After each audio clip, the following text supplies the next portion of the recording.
የውሃ አካል ዳርቻ ርቀት አወሳሰን ልማትና እንክብካቤ ረቂቅ አዋጅ በዛሬው ዕለት ለሕዝብ እንደራሴዎች ምክር ቤት ቀርቦ በሙሉ ድምጽ ጸድቋል። አዋጁ በወንዝ ግራና ቀኝ በሐይቅ በግድብ በውሃ አዘል መሬት በምንጭ እንዲሁም በከርሰ ምድር ውሃ ጉድጓድ ዙሪያ አግባብ ባለው አካል የሚከለል ቦታ ላይ ክልክል የሆኑ ተግባሮችን ያካተተ ሲሆን ተቆጣጣሪ አካል የሚሰየምለትም እንደሚሆን የሚጠቁም ነው። የረቂቅ አዋጅ በጸደቀበት ወቅት የምክር ቤት አባላት የተለያዩ ጥያቄዎችን አንስተው ምላሽ ተሰጥቶበታል። ሪፖርተራችን ሀና አብደታ ናት ዘገባውን ያሰናዳችሁ። የውሃ አካል ዳርቻ ርቀት አወሳሰን ልማትና እንክብካቤ ረቂቅ አዋጅ በሕዝብ እንደራሴዎች ምክር ቤት የውሃ መስኖ ቆላማ አካባቢና አካባቢ ልማት ጉዳዮች እንዲሁም የከተማና ኮንስትራክሽን ልማትና ትራንስፖርት ጉዳዮች ቋሚ ኮሚቴዎች በጋራ እንዲመለከቱት ከተመራ በኋላ የተለያዩ ውይይቶች መደረጋቸውን ረቂቅ አዋጁን አስመልክቶ የውሳኔ ሀሳብ ሪፖርት በቀረበበት ወቅት ተነግሯል። ይህ አዲስ ረቂቅ አዋጅ የኢትዮጵያ የውሃ አካላት በተለያዩ ሰው ሰራሽ ምክንያቶች በጥራትም ሆነ በመጠን ጉዳት እየደረሰባቸው በመሆኑ አዋጁን መውጣት አስፈላጊ ሆኖ መገኘቱንና ሌሎች ምክንያቶች ለአዋጁ መውጣት መለየታቸውን የውሃ መስኖ ቆላማ አካባቢና አካባቢ ልማት ጉዳዮች ቋሚ ኮሚቴ ተናግሯል።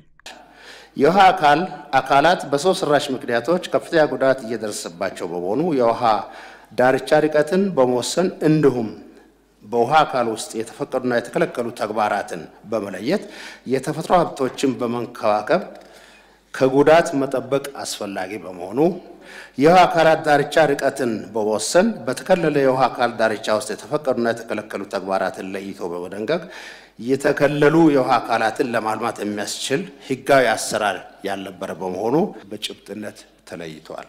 በረቂቅ አዋጁ የውሃ አካል ዳርቻ ተብለው የተለዩት በወንዝ ግራና ቀኝ በሐይቅ በግድብ በውሃ አዘል መሬት በምንጭ እንዲሁም በከርሰ ምድር ውሃ ጉድጓድ ዙሪያ አግባብ ባለው አካል የሚከለሉ ቦታዎች መሆናቸው ተገልጿል። የውሃ ዳርቻዎቹ የቁጥጥር ጥብቅና ፍጹም ጥብቅ ተብለው እንደሚከፈሉም በረቂቁ የተቀመጠ ሲሆን በተለይ ከመሬት አጠቃቀም ጋር በተያያዘ በጎርፍ ወይም በውሃ ስርገት አማካኝነት ደለልና በካይ ነገሮች ወደ ውሃ አካል እንዳይገቡ የሚደረግበት የቁጥጥር የውሃ አካል ዳርቻ ውስጥ አደገኛ ወይም መርዛማ ኬሚካል መድፋት፣ መልቀቅ፣ መጣል፣ ማከማቸት ወይም መቅበር የተከለከለ መሆኑ ተጠቅሷል። ከዚህ በተጨማሪ ደረቅ ወይም ፍሳሽ ቆሻሻ መድፋት፣ መልቀቅ፣ ማከማቸት ወይም መጣል፣ አይነ ምድር መጸዳዳት፣ የደረቅ ቆሻሻ አያያዝና አወጋገድ ስርዓት ወይም የፍሳሽ ቆሻሻ ማጣሪያ የሌለው ተቋም መገንባት እንዲሁም የፍሳሽ ማጣሪያ የሌለው የተሽከርካሪ ጥበት ተግባር ማከናወን የተከለከለ ነው ተብሏል። ይህ ቢሆንም ግን በውሃ ዳርቻ ቅርብ ርቀት ላይ ያሉ ኢንዱስትሪዎች መርዛማ ኬሚካሎችን በመልቀቅ በአካባቢ ላይ ጉዳት ሲያደርሱ ስለሚስተዋል ከዚህ አንጻር ያለው ሕግ እንዴት ይታያል የሚል ጥያቄ ቀርቧል። ኢንዱስትሪዎችና ሌሎች የልማት ተግባራትን በመለከት አዋጁ ሁለት ቦታ ከፍሎ አይተዋል። አንደኛው ነባር ልማት የሚያካሂዱና የተገነቡ አሉ፣ ሁለተኛ አዲስ የሚገነቡ አሉ። ለሁለቱም የውሃ አካላትን በማይጎዳ መልኩ የውሃ አካላትን ነባር ወደ አዲሶቹ የውሃ አካላትን የሚጎዱ ከሆነ ኢሚዲየትሊ በሕግ መሰረት እንዲቆሙ ይደረጋል። ያ በጥናት ላይ ተረጋግጦ እያንዳንዱ ላይ እርምጃ ይወሰዳል። የሞጆን ፓርቲኩላርሊ በመለከት ግን ካሁን በፊትም እኛ በቋሚ ኮሚቴም ጭምር ሄደን አይተን ኢንዱስትሪዎቹ ማሻሻል ካልቻሉ ሁለት ሶስት ኢንዱስትሪዎች የቆዳ ኢንዱስትሪዎችን አይተናል። ማሻሻል ካልቻሉና በቂ ማጣሪያዎችን ቴክኖሎጂ አሳድገው የውሃ አካሉ እንዳይበከል ካላደረጉ የሚቆሙ መሆናቸውን ማስጠንቀቂያም ሰጥተን ለሚኒስቴር መስሪያ ቤቱም ገልጸን ብዙዎቹ እያሻሻሉ ነው ያሉት።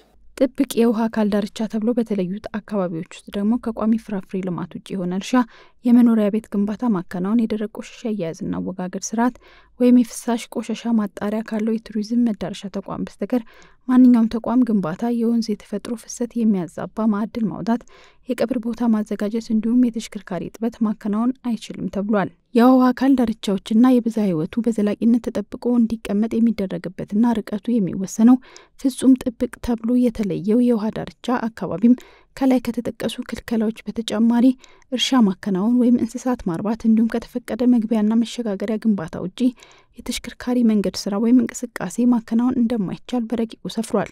እነዚህ ሕጎች ቢኖሩም የውሃ ዳርቻዎች ጉዳይ በሰፊው መታየት አለበት የሚል ሀሳብ ከምክር ቤት አባላት ቀርቧል። የውሃ መስኖ ቆላማ አካባቢና አካባቢ ልማት ጉዳዮች ቋሚ ኮሚቴም ይህ ከሌሎች አዋጆች ጋር አብሮ የሚታይ መሆኑን ጠቁሞ ምላሽ ሰጥቷል። ሰፋ ባለ ሁኔታ መታየት አለበት የሚለው ሌላ ከዚህ ጋር የተያዘ አዋጅ ባለፈው ያወጅ ነው አለ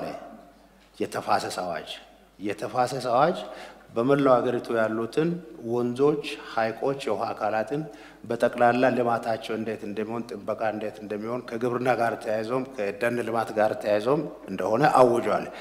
እኛው ኢሚዲየትሊ በውሃ አካል በተወሰኑ ርቀቶች ላይ የሚካሄዱ እንቅስቃሴዎችን ለመገደብና ልማቱ እንዴት መካሄድ እንዳለበት ለመወሰን የወጣ ስለሆነ ተያያዥ ነው። ከዛኛው ጋራ ኦልሬዲ ተያይዞ ነው የሚታየው ማለት ነው።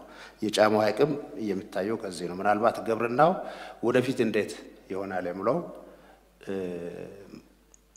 ይሄ 10 ሜትር 200 ሜትር 300 ሜትር የሚለው የተቀመጠ ስለሆነ አዋጅ ውስጥ ከዛ አንፃር ታይቶ ወደፊት የሚወሰን ይሆናል።